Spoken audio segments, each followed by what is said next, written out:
You're listening to another Conversation with Faye podcast, the voice of the untold stories.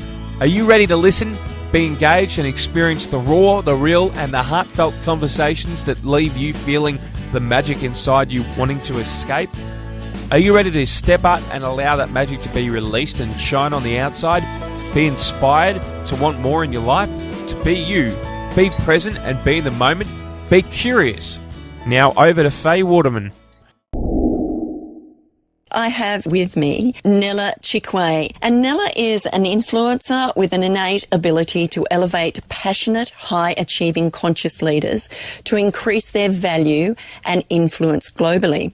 She is a founder of Winston Carter Publishing and the Unstoppable Women of Purpose global movement.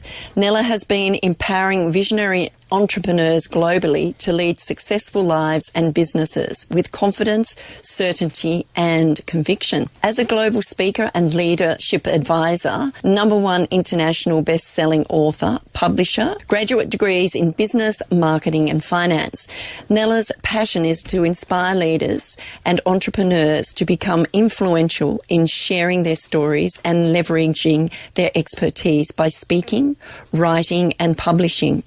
As she fondly states, with purposeful plan and a platform for impact, professional practices will ultimately prosper and turn their purpose to profit, period. Nella actively equips and empowers corporations, small enterprises and visionary entrepreneurs in areas of personal and business development. Nella's area of expertise includes entrepreneurship, thought leadership, wealth creation, mindset mastery, sales and influence, and quintessential leader that will catapult visions to another influential dimension. Welcome to the microphone, Nella. Thank you for your time. Thank you, Faye, for the invitation, and it's an absolute honour to be here with you today. That's my pleasure. Let's have fun with this. Yes. When you were growing up, who inspired you? Who was your inspiration? My parents were my role models in how to treat people. The level of respect that I have in and the practices that I apply in my life as well as my business practices stems from my parents. They're Italian, born and raised in Italy, so they're very hospitable. A conversation happens during fellowship, during food. So it's always at the table. The best conversations happen at the table, Absolutely. As well as the arguments.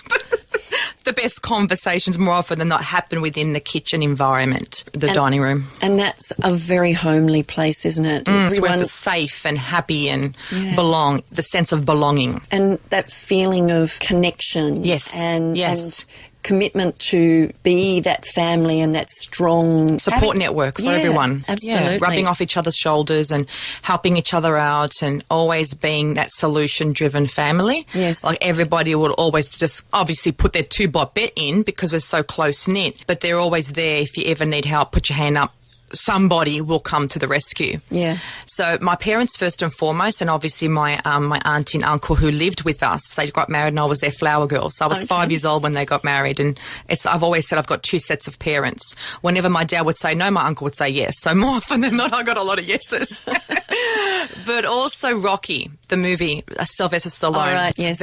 He was also my role model when I was growing up, and just that Rocky spirit, that tenacity and that drive is pretty much what I've always had, but I couldn't just sort of assimilate it with anybody else until I saw the movie and the series. I was absolutely in awe of it. Have you read the background of Sylvester Stallone? Yeah, his story. His story about his dog and having to sell his dog. Yes, and then buying it back for thousands of dollars. Yes, and doing all this, never giving up. The determination and the true grit, regardless of what went on in his life, was absolutely incredible because he believed deep down in his soul that what he wanted was going to happen, and he actually made it happen. That's right. Like, they gave him such a sum amount of money to leave and say, we don't want you to act in the movie. At the cusp of desperation, which is where he was at. Like, he was below the doldrums of the bottom. Yes. You could easily just say, I'll take what I can get, because obviously money gives you some sort of, makes you survive first and foremost. He couldn't even survive. But he let that go. He did. Because he believed in the power of his own story, and it was a non-negotiable no matter what solution. And how hard did he try to buy his dog back? That was just incredible. Your heart reaches out and you sort of think the determination and the persistence of this man to achieve what he's achieved, and people then to sit back and say, what an inspiration. Okay. Yep. He never gave up. He did what he wanted to do and proved people wrong. That's right. Yeah. That's gutsy. Yeah, that's gutsy. To me, I call him unstoppable. Yeah. And he's like a male version of how I've lived my life. Yeah, of the unstoppable woman of purpose global movement. So I love his tenacity, his drive, his resilience, his resolve. Like he's calm, cool and collective. He's a deep soul. During that adversity, he built his character. Absolutely. And he's a massive role model in Hollywood, not just in Hollywood, but in motivational speaking, self-help, professional personal development. He is, I would say, the iconic man. Yeah, one of them. And you know what? There are so many people out there that we haven't heard their stories or anything like that who have similar stories to him. Yes. Never giving up and making sure that they achieve what they want to achieve. And that's what life's all about, isn't it? Having that courage and having that determination to never tell me never. Use it as fuel. Whenever my family members would say, oh, we just can't do this, or that just can't happen, or that will do, just that statement, that will do, or just let it be. Oh my goodness, that was fuel for my soul. And whenever I would excel and achieve it, I would look at them and say, keep saying that. Just keep saying that, because that is my inner drive. That's your driver. That's my driver. Whenever you say I can't, I will show you how I can, no matter what. The funny thing is that when my children were growing up, they used to say to me, I can't, and I'd say there's no such thing as can't. That's what they say too. I don't want to, or I'm not going to. I'm not willing to, that's right. You're not going to try as hard. Yeah. I mean, you just take off the T, and it means you can. I can. Absolutely. And I say that same, my children sometimes will let it slip, and they'll look at me and go, I will, Mummy.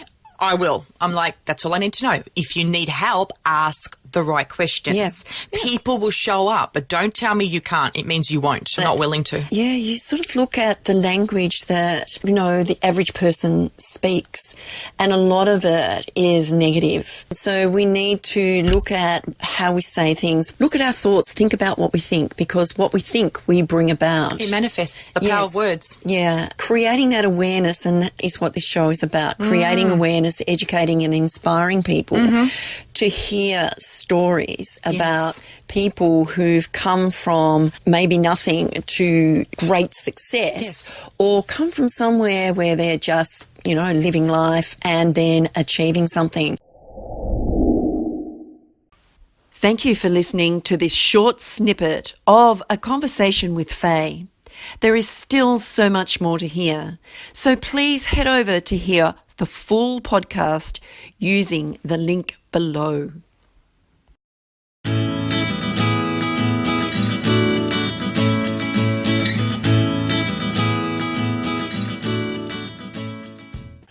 You've been listening to A Conversation with Faye podcast, brought to you by your Conversation Queen and Connector.